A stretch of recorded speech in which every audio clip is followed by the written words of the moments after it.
Assalamualaikum warahmatullahi wabarakatuh. Yang terhormat selaku dosen pengampuh Ibu Afifah Asriyati, SSN, MA, dan rekan-rekan mahasiswa yang saya banggakan. Puji syukur kita panjatkan kehadiran Allah Subhanahu wa Ta'ala karena pada hari ini kita dapat berkumpul dalam perkuliahan penulisan karya ilmiah. Baik, perkenalkan, kami dari kelompok 4 akan mempresentasikan materi tentang sistematika pada penulisan karya ilmiah. Saya Eka Putri Nur Asyisyam sebagai moderator. Langsung saja, mari kita lihat apa saja sih metode-metode sistematika pada penulisan karya ilmiah.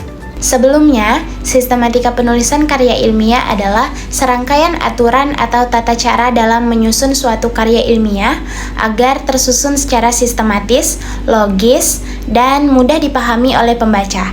Sistematika ini mencangkup struktur yang terdiri dari bagian pendahuluan, kajian teori atau tinjauan pustaka, metode penelitian, hasil, dan pembahasan, serta kesimpulan dan saran. Setiap bagian memiliki fungsi penting dalam membangun kerangka tulisan yang runtut dan sesuai dengan kaidah akademik.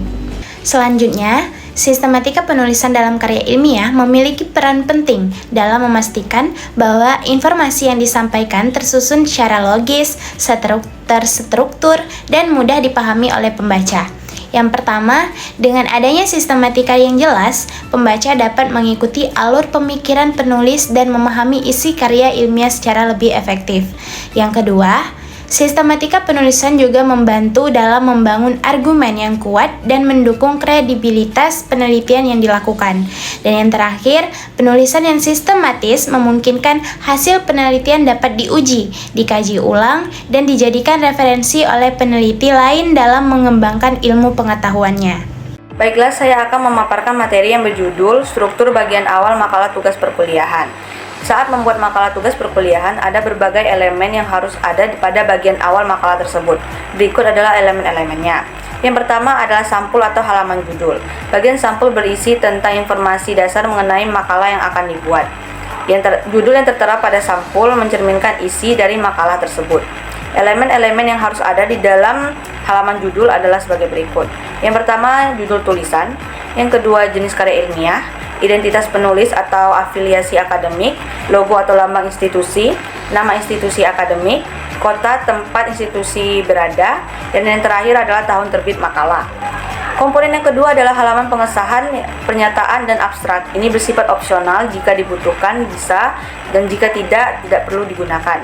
Yang ketiga adalah kata pengantar. Kata pengantar adalah bagian yang memberikan gambaran awal mengenai makalah, serta ucapan terima kasih dari sang penulis. Bisa terdapat di dalamnya ucapan rasa syukur, latar belakang singkat tentang makalah, ucapan terima kasih kepada pihak terkait yang membantu, kalimat pembuka atau basa-basi, hamparan dari penulis terkait isi makalah, tempat dan tanggal penulisan, yang terakhir adalah nama penulis. Elemen yang keempat adalah daftar isi. Daftar isi membantu pembaca untuk melihat gambaran keseluruhan isi dari makalah tersebut, atau serta memudahkan navigasi ke bagian tertentu.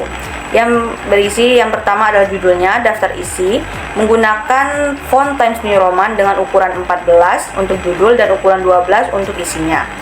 Yang kedua adalah judul bab, yaitu misalnya bab 1 pendahuluan ditulis dengan huruf kapital dan tebal. Selanjutnya subbab hanya menggunakan huruf kapital di awal katanya saja. Jarak antar bab adalah 2 spasi. Halaman yang menggunakan angka Romawi kecil seperti abstrak hingga lampiran dicantumkan di dalam daftar isi. Untuk komponen yang terakhir adalah daftar tabel. Daftar tabel bersifat opsional, bisa ada dan bisa tidak. Jika makalah memuat tabel yang cukup banyak, sebaiknya menggunakan daftar tabel untuk memudahkan pembaca mencari tabel yang diperlukan. Baik, untuk materi selanjutnya, komponen bagian tengah atau bagian utama makalah tugas perkuliahan. Secara umum, komponen-komponen yang membangun bagian utama makalah tugas perkuliahan ini adalah sebagai berikut. Yang pertama, bab 1 atau pendahuluan adalah bagian awal dari makalah yang berfungsi sebagai pengantar untuk membawa pembaca memahami permasalahan yang dibahas. Oleh karena itu, bagian ini juga sering disebut sebagai bab pengajuan masalah atau pembukaan. Dalam penyusunannya, bab 1 dapat dibuat dalam 2 bentuk. Pertama, tanpa mencantumkan secara eksplisit subbab seperti latar belakang masalah, rumusan masalah, dan tujuan penulisan. Meskipun tidak ditulis secara terpisah, unsur-unsur tersebut tetap ada dalam paragraf pendahuluan. Kedua, dengan menuliskan masing-masing subbab secara eksplisit, sehingga bagian seperti latar belakang masalah, rumusan masalah, dan tujuan penulisan lebih terstruktur dan mudah dikenali. Selanjutnya, latar belakang masalah. Komponen-komponen latar belakang masalah biasanya dilakukan dengan memperhatikan hal-hal sebagai berikut. Yang pertama, dalam penulisan karya ilmiah, bagian latar belakang masalah diawali dengan nomor jenjang, misalnya A atau 1.1, diikuti dengan frasa latar belakang masalah yang ditulis di bagian kiri atas. Jenis huruf yang digunakan adalah Times New Roman ukuran 12, dengan huruf kapital di awal kata dan dicetak tebal atau bold. Erizal Ghani, 2010. Yang kedua, setiap paragraf dalam bagian ini menggunakan spasi ganda, namun ada beberapa pengecualian, seperti pemisahan antar subkomponen yang menggunakan 3 atau 4 spasi, kutipan langsung panjang yang memakai spasi tunggal, serta tabel atau grafik yang juga menggunakan 1 spasi. Yang ketiga, penting untuk memastikan sistem penomoran jenjang dilakukan secara konsisten. Jika menggunakan angka, misalnya 1.1, maka seluruh bagian selanjutnya juga harus memakai sistem angka. Begitu pula sejak awal menggunakan huruf, misalnya A, huruf kapital, maka harus tetap menggunakan huruf pada bagian selanjutnya. Setelah nomor jenjang, frasa latar belakang masalah harus tetap ditulis. Yang keempat, untuk memutuskan latar belakang masalah yang baik, ada beberapa pertanyaan pemandu seperti apa yang akan ditulis, alasan pemilihan topik, referensi dari penelitian sebelumnya, dan bagaimana keterkaitan topik dengan aspek lain. Selain itu, kondisi real di lapangan juga menjadi pertimbangan dalam menentukan permasalahan yang akan dibahas. Yang kelima, dalam menyusun latar belakang, pemilihan harus disusun dari yang bersifat umum hingga semakin spesifik, sehingga akhirnya mengarah pada alasan utama penelitian. Oleh karena itu, kutipan yang digunakan harus relevan dan memperkuat alasan pemilihan topik, bukan teori-teori yang seharusnya dijelaskan di bagian kerangka teori. Yang keenam, judul bagian atau subbagian tidak boleh terpisah dari isi yang mengikutinya. Jika judul berada di baris terakhir halaman, maka lebih baik dipindahkan ke halaman berikutnya agar tetap tersambung dengan isinya. Selain itu, dalam beberapa kasus, latar belakang masalah bisa digabung dengan komponen lain seperti pentingnya masalah atau identifikasi masalah. Selama ketiga aspek tersebut masih saling berkaitan dan membentuk satu kesatuan yang utuh. Selanjutnya, rumusan masalah. Penulisan komponen perumusan masalah dapat dilakukan dengan memperhatikan hal-hal sebagai berikut. Yang pertama, dalam penulisan rumusan masalah, biasanya didahului oleh nomor jenjang, misalnya F atau 1.6. Kemudian diikuti oleh frasa perumusan masalah atau rumusan masalah yang ditempatkan di bagian kiri. Font yang digunakan adalah Times New Roman ukuran 12 dengan huruf kapital yang di awal kata dan dicetak tebal atau bold agar lebih jelas dan mudah dikenali. Yang kedua, rumusan masalah umumnya disajikan dalam bentuk pernyataan yang jelas dan tegas. Hal penting karena rumusan masalah berfungsi sebagai dasar pencarian solusi dalam penelitian. Selain itu, rumusan masalah juga menjadi landasan dalam merancang pertanyaan penelitian yang lebih spesifik. Rumusan masalah yang tersusun dengan baik akan membantu dalam menentukan cara menjawabnya, teori yang digunakan sebagai landasan, serta metode dan teknik analisis yang sesuai. Yang ketiga, terkadang dalam penelitian kuantitatif, rumusan masalah disusun dalam bentuk pertanyaan. Hal ini bertujuan untuk menguji apakah hipotesis yang diajukan dapat diterima atau ditolak. Bentuk ini lebih sering digunakan dalam penelitian yang berbasis data numerik atau statistik, di mana pengujian hipotesis menjadi bagian utama dalam proses analisis. Yang keempat, selain itu, dalam penulisan judul komponen atau subkomponen, pastikan tidak terpisah dari uraian yang mengikutinya. Jika judul berada di akhir halaman tanpa diikuti oleh isi, lebih baik dipindahkan ke halaman berikutnya. Yang kelima, rumusan masalah dapat dituliskan dalam dua format. Pertama, dalam bentuk vertikal, yaitu dengan mengurutkan poin-poin dari atas ke bawah. Yang kedua, dalam bentuk horizontal, yaitu dengan mengintegrasikan poin-poin tersebut ke dalam paragraf agar lebih mengalir dan terstruktur. Materi selanjutnya, komponen bagian akhir atau bagian belakang makalah tugas perkuliahan. Secara umum, komponen-komponen yang membangun bagian akhir atau bagian belakang makalah tugas perkuliahan ini adalah sebagai berikut. Yang pertama, daftar kepustakaan. Komponen kepustakaan adalah bagian dari karya tulis ilmiah yang berisi daftar lengkap referensi atau sumber yang digunakan dalam penulisan. Sumber ini bisa berupa buku, jurnal, koran, majalah, bahkan email, dan sumber digital lainnya. Baiklah, materi selanjutnya adalah komponen bagian awal atau bagian depan skripsi. Secara umum, komponen-komponen yang membangun bagian awal atau bagian depan skripsi adalah sebagai berikut. A. Judul atau luar dan dalam. Bagian sampul atau cover dalam karya tulis ilmiah adalah bagian yang memberikan informasi dasar mengenai isi karya tersebut. Informasi ini bisa dilihat dari judul yang tertera pada sampul. Dalam karya ilmiah seperti skripsi, tesis, atau disertasi, halaman sampul tidak hanya memuat judul, tetapi juga mencantumkan beberapa elemen tambahan seperti pendukung. Komponen-komponen pendukung dalam halaman sampul bisa berbeda tergantung pada kebijakan dari masing-masing institusi. Terkadang, susunan atau posisi elemen-elemen tersebut juga bisa berbeda antara satu lembaga dengan lembaga lainnya. Hal ini biasanya ditentukan oleh aturan penulisan karya ilmiah yang berlaku di institusi tersebut. Sub-sub komponen judul pada skripsi. B. Pernyataan. Halaman pernyataan dalam karya tulis ilmiah berisi pernyataan orisinalitas yang menegaskan bahwa karya tersebut bebas dari plagiarisme dan manipulasi data. Halaman ini mencerminkan tanggung jawab akademik menulis serta kesediaannya menerima konsekuensi akademik atau hukum jika terjadi pelanggaran. Biasanya halaman pernyataan terdapat dalam skripsi, tesis, atau disertasi yang bertujuan memperoleh gelar akademik. Formatnya meliputi judul pernyataan di tengah atas, teks dalam Times New Roman ukuran 12 dengan spasi 1,5 serta mencantumkan identitas penulis namanya dan NIM atau NIP. Halaman ini diakhiri dengan tempat, tanggal, tanda tangan di atas materai 6000 dan tidak diberi nomor halaman. C. Persembahan. Halaman persembahan dalam karya tulis ilmiah seperti skripsi, tesis, dan disertasi berisi ungkapan rasa syukur dan penghargaan penulis atas proses akademiknya. Halaman ini opsional tetapi umum dijumpai, terutama dalam karya yang kompleks. 1. Format dan tata letak.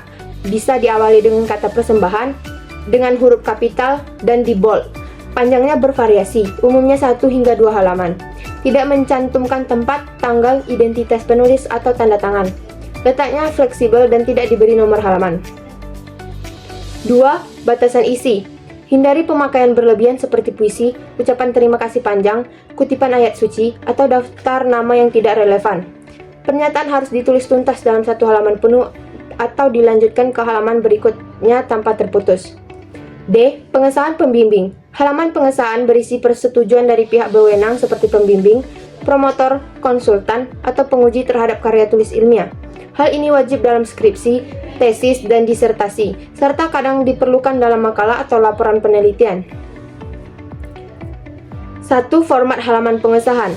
Terdiri dari 2 bagian, persetujuan pembimbing atau promotor dan persetujuan penguji. Menggunakan format Times New Roman, judul ukuran 14, isi ukuran 12, spasi 1,5. Tidak diberi nomor halaman dan tidak mencantumkan tempat, tanggal, atau identitas penulis. Ditandatangani oleh pembimbing atau promotor serta ketua program studi. 2. Kewajiban dan tata letak. Wajib untuk skripsi, tesis, dan disertasi, opsional untuk makalah dan laporan penelitian. Umumnya diletakkan setelah halaman pernyataan, tetapi posisi bisa bervariasi sesuai kebijakan institusi. Harus dibuat dalam satu halaman penuh tanpa terputus. Pengesahan penguji. Halaman pengesahan penguji merupakan bukti resmi bahwa skripsi telah diuji dan disetujui oleh tim penguji. Halaman ini mencantumkan pernyataan kelulusan, nama dan tanda tangan penguji, tanggal ujian, serta tanda tangan dekan atau ketua program studi. Formatnya menggunakan judul pengesahan penguji, kapital, bold, ukuran 14, dengan isi ditulis dengan Times New Roman 12, spasi 1,5. Baiklah, bagian awal skripsi komponen ke-6 yaitu abstrak. Abstrak adalah ringkasan singkat tentang skripsi yang membantu pembaca untuk memahami isi dari skripsi tanpa membacanya sampai akhir. Biasanya mencakup tujuan penelitian, metode penelitian, hasil utama yang diperoleh, dan kesimpulan secara ringkas. Jenis abstrak ada dua. Yang pertama informatif, menyajikan ringkasan lengkap termasuk hasil penelitian. Yang kedua deskriptif, hanya menggambarkan isi dokumen tanpa menjelaskan hasil penelitian. Format penulisan abstrak adalah sebagai berikut. Yang pertama, judul penelitian ditulis huruf tebal dan menggunakan kapital di awal katanya saja. Yang kedua, nama penulis dan afiliasi. Yang ketiga, isi abstrak dalam satu paragraf tanpa kutipan, tabel, dan gambar. Yang keempat, kata kunci terdiri dari 3-6 kata yang relevan dengan penelitian. Yang kelima, panjang kata terdiri dari 100-300 kata. Catatan, jika skripsi ditulis dalam bahasa Indonesia, abstrak juga menggunakan bahasa Indonesia. Jika menggunakan bahasa asing, bisa menggunakan bahasa Inggris. Baiklah, selanjutnya komponen yang ketujuh adalah kata pengantar.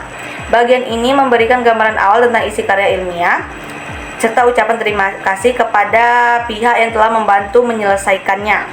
Biasanya mencakup ucapan syukur, latar belakang dan tujuan penulisan, ucapan terima kasih kepada pembimbing atau pihak terkait, harapan penulis terkait penelitian ini, dan yang terakhir adalah tanggal penulisan dan nama penulis. Komponen ke-8 yaitu ucapan terima kasih. Ini bersifat opsional atau tentatif. Bagian ini khusus digunakan untuk penulis jika memberikan apresiasi lebih mendalam kepada pihak yang telah mendukung karyanya.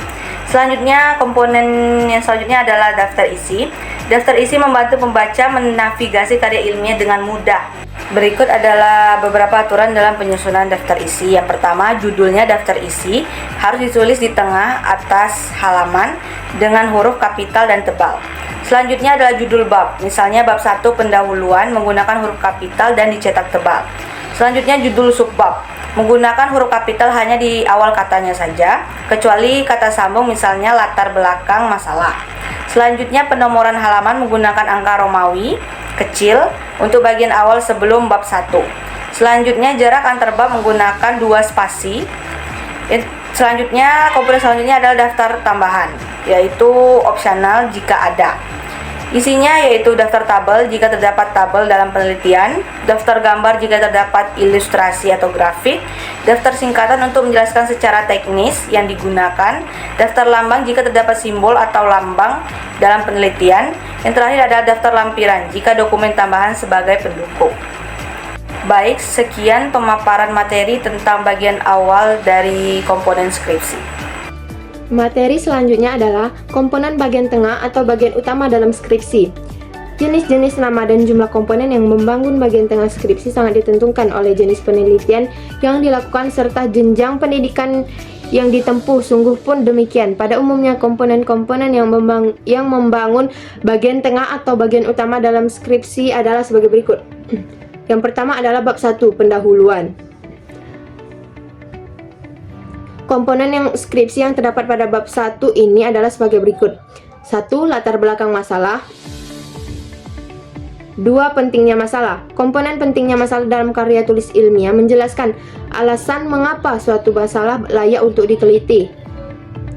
Bagian ini menegaskan urgensi suatu topik berdasarkan latar belakang yang telah dijelaskan sebelumnya. Yang ketiga adalah identifikasi masalah. Bagian identifikasi masalah dalam karya tulis ilmiah menguraikan faktor-faktor yang dapat menimbulkan permasalahan dalam penelitian. Faktor ini tidak berkaitan dengan lokasi penelitian, melainkan dengan aspek-aspek khusus dalam topik yang akan dibahas. Yang keempat adalah batasan masalah. Pembatasan masalah dalam skripsi bertujuan untuk menentukan ruang lingkup penelitian agar lebih fokus dan sistematis. Komponen ini menjelaskan aspek-aspek yang akan diteliti dan sering mencakup pembatasan wilayah penelitian. Yang kelima adalah rumusan masalah. Yang keenam adalah pertanyaan penelitian, kalau ada, bersifat tentatif. Jika penelitian yang dimaksudkan untuk membuktikan keberterimaan atau ketidakberterimaan hipotesis, maka pernyataan penelitian ini tidak ada. Sebaliknya, jika penelitian ini dimaksudkan untuk menjawab pertanyaan penelitian, maka hipotesis yang tidak ada. Yang ketujuh adalah tujuan penelitian. Komponen tujuan penelitian dalam karya tulis ilmiah menguraikan sasaran yang ingin dicapai sesuai dengan permasalahan yang akan dikaji. Yang kedelapan adalah manfaat penelitian. Penulisan manfaat penelitian diawali dengan nomor jenjang, misalnya 1 atau 1,9, diikuti judul manfaat penelitian yang ditulis dengan Times New Roman ukuran 12, huruf kapital di awal kata dan dicetak tebal.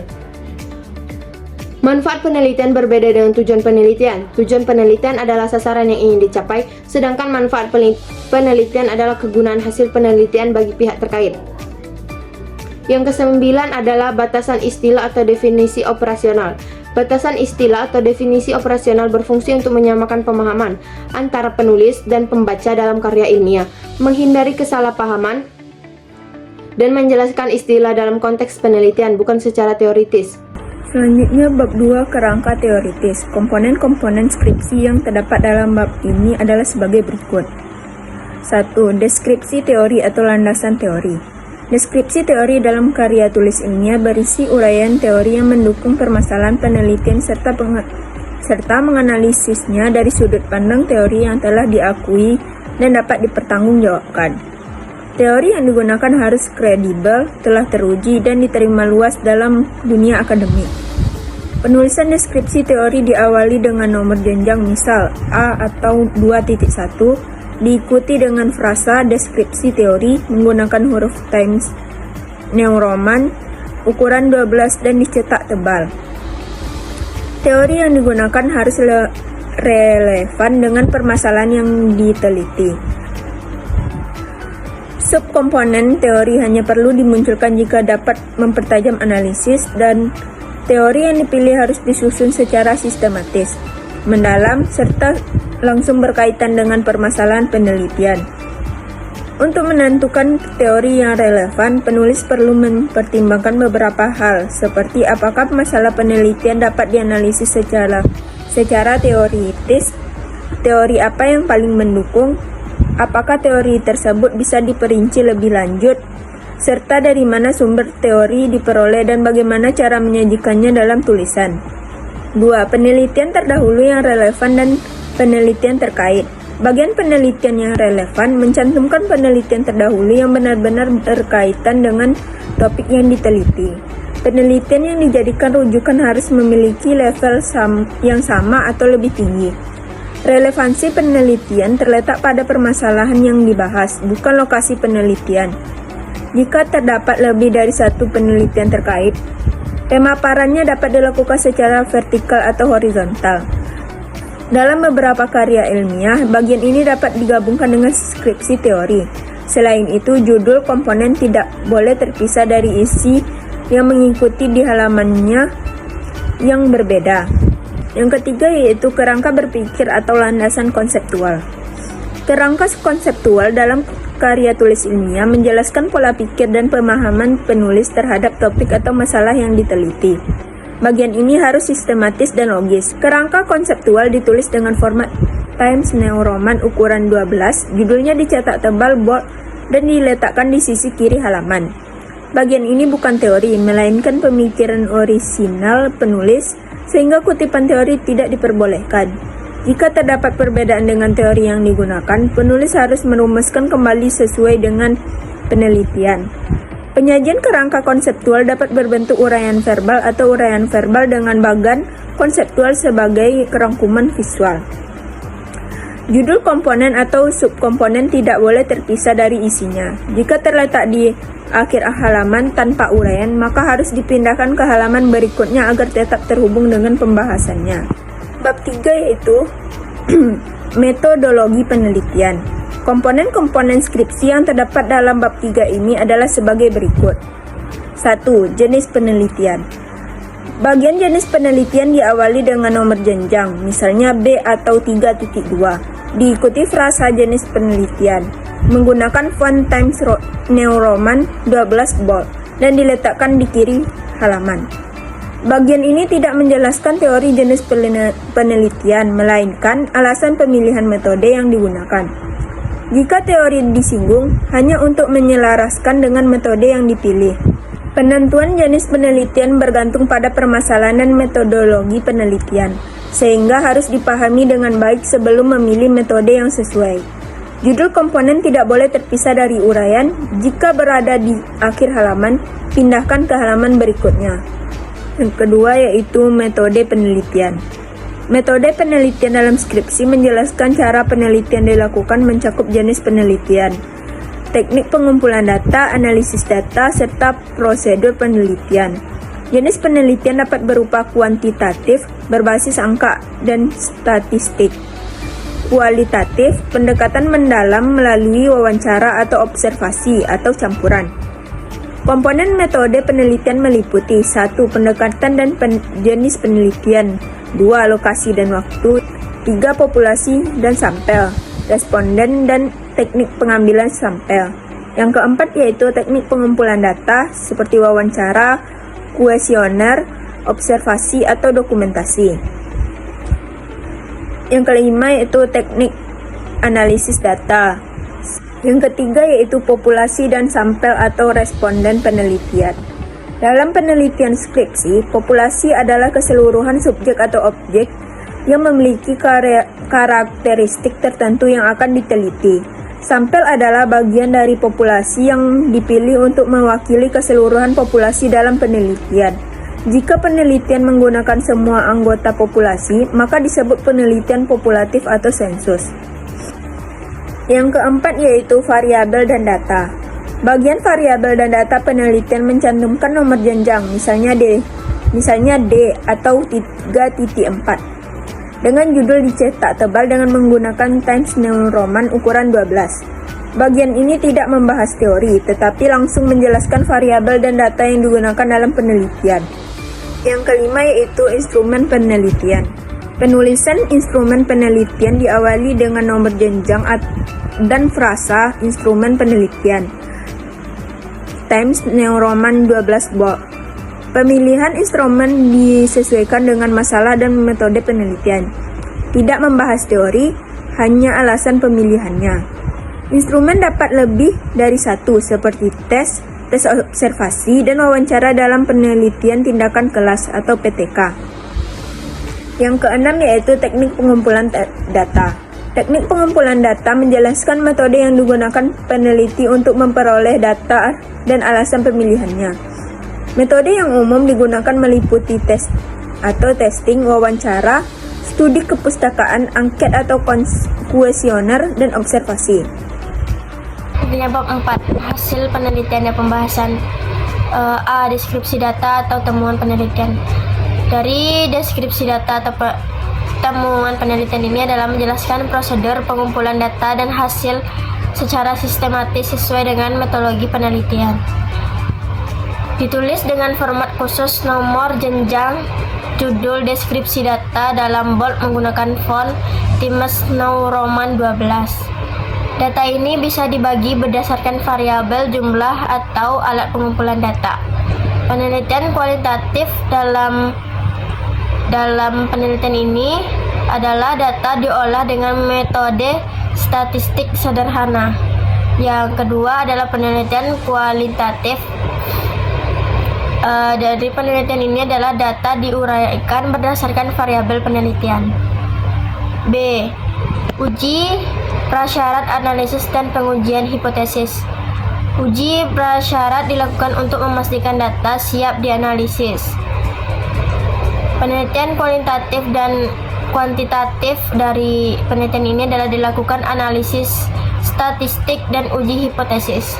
Yang kedua, penelitian kualitatif. Analisis ini dilakukan seiring dengan proses penelitian. C. Pembahasan. Menganalisis hasil penelitian untuk menjawab pertanyaan penelitian atau membuktikan hipotesis tersebut harus jelas, rinci, dan dikaitkan dengan teori serta tujuan penelitian. Dalam penelitian kualitatif dilakukan setelah analisis statistik dan ujian hipotesis. Dalam penelitian kualitatif bisa bersamaan dengan analisis data. Yang kedua, bab 5 penutup. A. Simpulan. Ditulis dengan format nomor jenjang, judul bold, kapital hanya di awal kata. Ada dua cara untuk merumuskan simpulan tersebut. Yang pertama adalah ringkasan dari setiap bab, menghasilkan simpulan yang umum dan menyeluruh. Yang kedua, berbasis temuan penelitian, lebih spesifik dan langsung menjawab pertanyaan penelitian atau hipotesis. Simpulan tidak hanya mengulang isi penelitian tetapi memberikan pemahaman baru berdasarkan analisis data. Jumlah simpulan biasanya mengikuti jumlah pertanyaan penelitian atau hipotesis yang diajukan. Ada dua cara penyajian simpulan tersebut adalah vertikal dan horizontal. Vertikal adalah poin-poin disusun dalam daftar, sedangkan horizontal disusun dalam paragraf yang mengintegrasi poin-poin. B. Ditulis dengan format saran. Ditulis dengan format nomor jenjang, judul bold, kapital hanya di awal kata. Saran harus berdasarkan simpulan penelitian dan relevan dengan temuan. Harus realistis dan dapat diterapkan, tidak boleh berlebihan atau tidak masuk akal. Ada dua cara penyajian saran. Yang pertama, vertikal dan horizontal. Vertikal adalah daftar poin, sedangkan horizontal dalam bentuk paragraf. Materi selanjutnya yaitu artikel untuk jurnal. Makalah, seminar, dan artikel punya kemiripan karena keduanya pakai pola pikir deduktif dan induktif dalam penyusunannya. Perbedaannya di cara penyampaian dan tujuan penulisan. Artikel kadang dimodifikasi dari hasil penelitian. Artikel ditulis untuk dipublikasikan ke media cetak seperti koran, majalah, tabloid, atau jurnal. Secara umum, artikel tetap mengikuti struktur dasar seperti bagian awal, bagian tengah, dan bagian akhir. Setiap bagian punya isi yang sudah baku dalam dunia akademik. Yang pertama yaitu komponen dalam bagian awal atau bagian depan artikel. Artikel dapat membentuk penelitian atau konseptual. Meskipun berbeda, bagian awalnya umumnya sama, terutama untuk jurnal ilmiah, yaitu judul. Bagian sampul atau cover dalam karya tulis ilmiah adalah bagian yang diberikan informasi dasar mengenai karya tersebut. Informasi ini bisa dilihat dari judul yang tertera di dalam sampul. Selanjutnya itu sub-sub. Komponen judul pada makalah tugas perkuliahan sebagai berikut. Yang pertama, judul. Penulisan komponen judul karya tulis ilmiah biasanya dilakukan dalam memperhatikan beberapa bagian. Yang pertama yaitu judul penulisan pakai Times New Roman. Ukurannya yaitu 16 atau 14 dan tebal. Yang kedua yaitu ada dua jenis judul. Yang pertama, judul utama saja atau judul utama dengan subjudul. Yang ketiga yaitu kalau tanpa subjudul, semua hurufnya di kapital. Yang keempat yaitu subjudul. Judul utama kapital di tengah, lalu subjudul di bawahnya dengan format yang sama. Yang kelima yaitu judul harus nyambung dengan isi tulisan, terutama isi karya ilmiah. Berbeda dengan tulisan fiksi yang lebih bebas dalam memilih judul. Yang keenam yaitu judul penelitian harus mencerminkan masalah atau metode penelitian. Selanjutnya yaitu nama penulisan atau afiliasi penulisan, komponen identitas penulis. Ini biasanya dilakukan dengan hal-hal berikut.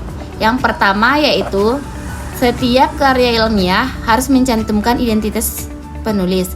Jika tidak, kredibilitasnya bisa dipertanyakan. Yang kedua yaitu penulisan dalam karya ilmiah bisa berupa individu maupun kelompok. Yang ketiga yaitu nama penulis sebaiknya tidak diawali dengan kata oleh, karena dan cantuman nama sudah cukup jelas. Penulisan menggunakan huruf kapital atau Fort Times New Roman 14 bold. Yang keempat yaitu identitas penulis biasanya diletakkan di tengah setelah judul, namun ada yang meletakkannya setelah lambang lembaga, tergantung kebijakan institusi. Yang kelima yaitu sebagai nama identitas juga mencakup NIM dan tahun masuk yang ditulis dengan Times New Roman 12 bold. Jika karya ilmiah berupa makalah, seminar, atau jurnal, nama penulis diikuti oleh nama institusi atau afiliasi yang bisa ditulis langsung secara nama, setelah nama, atau dalam catatan kaki. Selanjutnya yaitu abstrak dan kata kunci.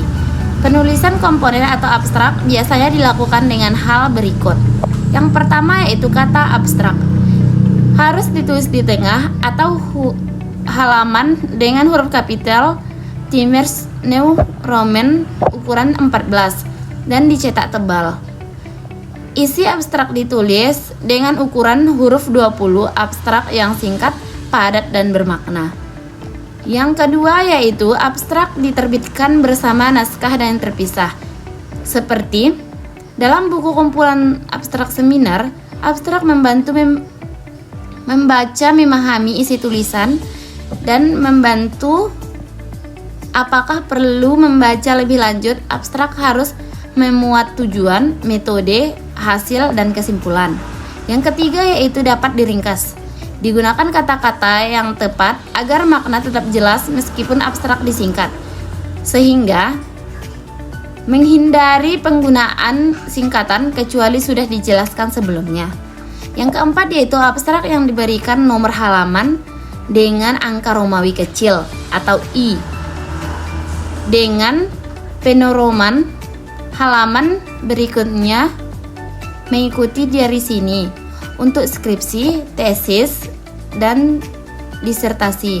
Panjangnya 1-2 halaman. Untuk seminar atau jurnal, jumlah katanya biasanya antara 50-300 kata, tergantung ketentuan.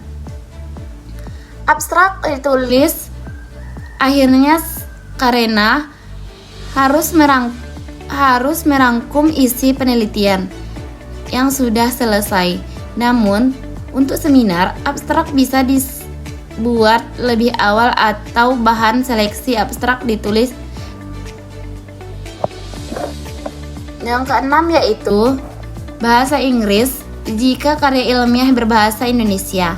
Jika seminar diadakan di negara lain, abstrak bisa digunakan bahasa negara tersebut untuk komunikasi yang lebih efektif.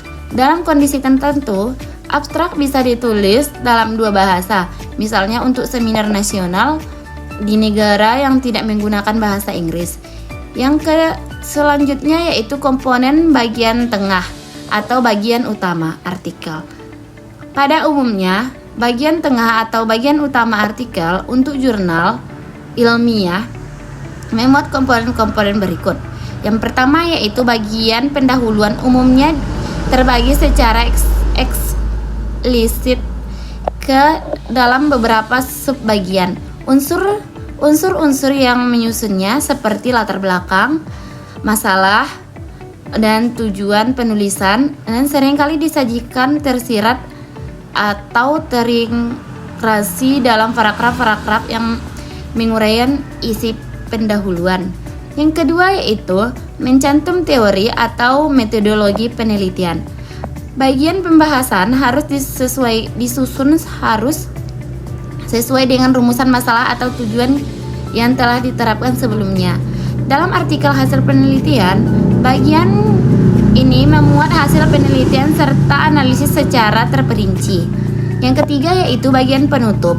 Umumnya mencakup simpulan, saran, serta implikasi atau keterbatasan penelitian.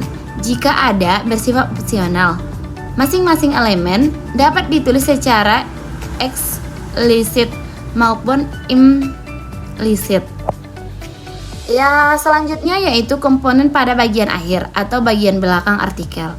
Secara umum, komponen yang membangun bagian akhir atau bagian belakang artikel yaitu yang pertama penulisan perpustakaan dan kedua lampiran bersifat tertatif.